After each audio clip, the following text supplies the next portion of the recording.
Hi there, I'm Dr. Dymacz, and I welcome you to a bit of learning about a very brief history of management versus leadership. You may have heard the terms management and leadership before. Sometimes they are used interchangeably. They're not really the same though, but they are quite related.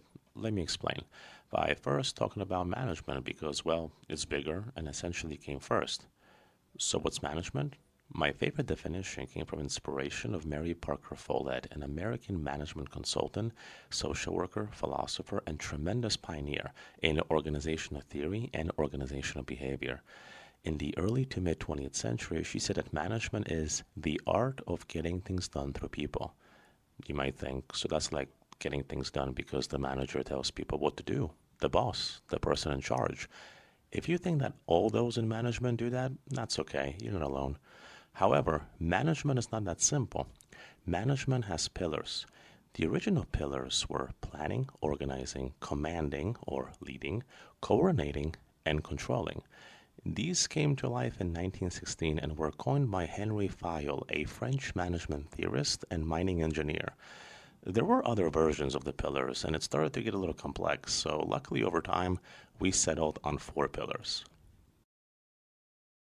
planning, organizing, leading, and controlling. So, why these pillars? Well, science, but not a people friendly science, more of a cold and calculated science. Initially, experts loved efficiency, hierarchy, and control rather than human factors, but over time, society caught up and said people are important. So, along science entered psychology. Psychologists started to look at the people who do work and people who manage.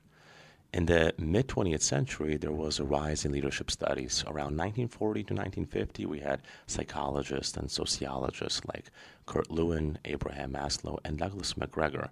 They started to explore human behavior, motivation, and group dynamics, very people stuff.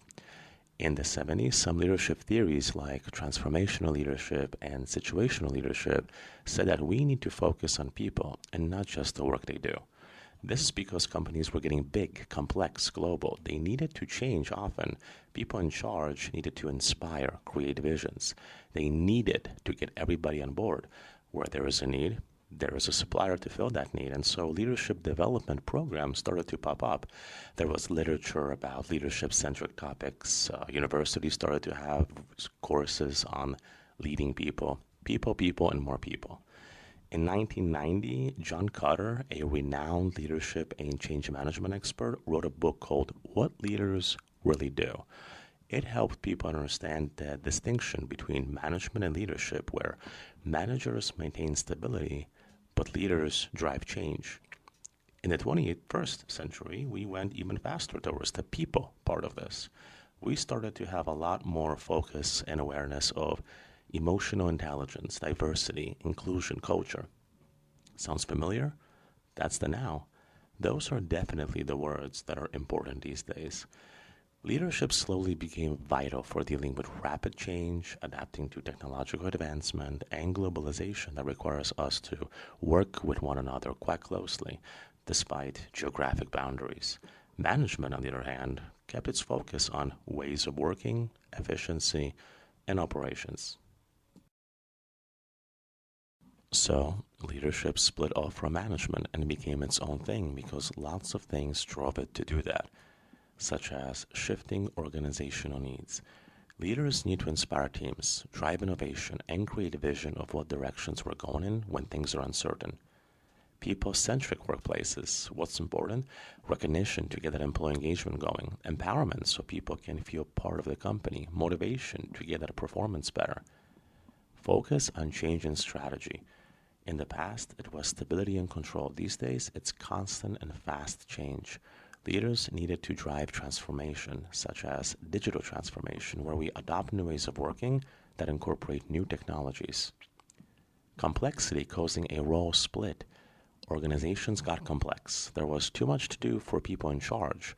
Leadership started to be more relational, emotional, rather than technical skills through technical management. Research and theoretical advances. Lots of studies were conducted, lots of books written over the decades, topics like psychology, organizational behavior, and unique leadership-specific frameworks that told people what to do and how started to push leadership into its own specialization because, wow, is there a lot to learn and know about people.